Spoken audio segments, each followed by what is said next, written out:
جناب اسپیکر، کسی قوم کا جو مستقبل ہوتا ہے اس کا دار و مدار جو ہوتا ہے وہ ہوتا ہے اس کے نوجوانوں پر،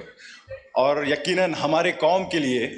ہمارے نوجوانوں نے کئی قربانیاں دی ہیں، جانی قربانیاں دی ہیں، سٹرگلز کیے ہیں، اور ساتھ ساتھ جو ہمارا بزرگ طبقہ ہے انہیں چاہیے کہ وہ اپنے نوجوانوں کی جو تعلیم کے حوالے سے کچھ کریں، ان کے فیوچر کے حوالے سے کچھ کریں، ان کے جو قومی مفادات ہیں اس کو حفاظت کریں. اور اگر ہم اس چیز کو نہیں کرتے تو میں سمجھتا ہوں کہ یہ اس بات کی علامت ہے کہ ہم ایک ڈوبتے ہوئے قوم کی طرف جا رہے ہیں. جناب اسپیکر، ہمارا جو پاپولیشن ہے آج کا پاکستان کا 64% 30 سال سے کم نوجوانوں پر مشتمل ہے. کل رات میں جب پی ایس ڈی پی پڑھ رہا تھا اور جتنے بھی ہمارے منصوبے تھے گورنمنٹ کے حساب سے، مجھے بہت افسوس ہوا کہ موجودہ حکومت نے نوجوانوں کے لیے کوئی پالیسیز کی مرتب نہیں کی ہے. پورے پی ایس ڈی پی میں انہوں نے صرف لیپ ٹاپ پروجیکٹس رکھے ہیں، جو کہ میں سمجھتا ہوں کہ حکومت کی کارکردگی ایسی ہے جیسے کہ وہ ساحل کے اوپر کھڑے ہو کر ریت کی دیواریں بنا رہے ہیں. جناب اسپیکر، ایک طرف اگر ہمارے نوجوان طبقہ جو ہے وہ مایوس ہو کر دہشت گرد تنظیموں کی طرف بڑھ رہی ہے، تو دوسری جانب ہمارے ملک میں جو منشیات کا پرابلم ہے اس سے ہم نہیں لپٹ رہے. ایک رپورٹ کے مطابق 90% لوگ 90 لاکھ لوگ ہمارے ملک میں خاص کر کے نوجوان منشیات کا استعمال کرتے ہیں، اور اس مسئلے کے لیے ہمیں نپٹنے کے لیے پاکستان کو نہ تو ہمارے پاس کوئی پلان ہے اور نہ ہی پالیسی. اور دوسری طرف جو کہ یہ بے روزگار جذباتی ناراض نوجوان ہے، میں سمجھتا ہوں کہ یہ دہشت گرد تنظیموں کے لیے ریکروٹمنٹ کا آسانی طریقہ ہے، کیونکہ وہ جذباتی نعروں میں آ کر اور کچھ کیا کہتے ہیں انسینٹیوز کے لیے ملک دشمن عناصر کے ساتھ کھڑے ہو جاتے ہیں. تو خدا را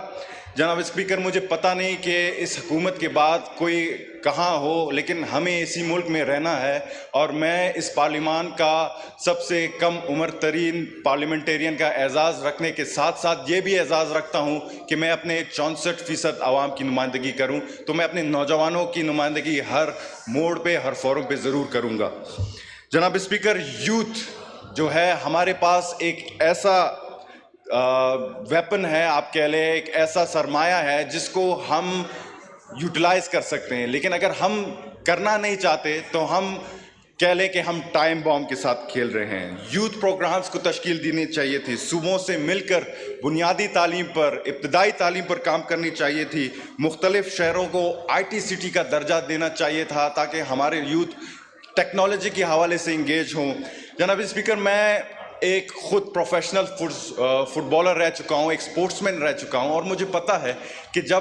سپورٹس مین ایک سٹیج تک پہنچتا ہے تو اسے کتنی سٹرگل کی ضرورت ہوتی ہے. لیکن افسوس کے ساتھ کہنا پڑ رہا ہے کہ اس بجٹ میں سپورٹ جیسے بنیادی شعبوں کو حکومت نے مکمل نظر انداز کر دیا ہے، اور بجائے کہ وہ روایتی طور پر کچھ رکھتے انہوں نے کچھ نہیں رکھا. تو لہٰذا اس پر غور کریں کہ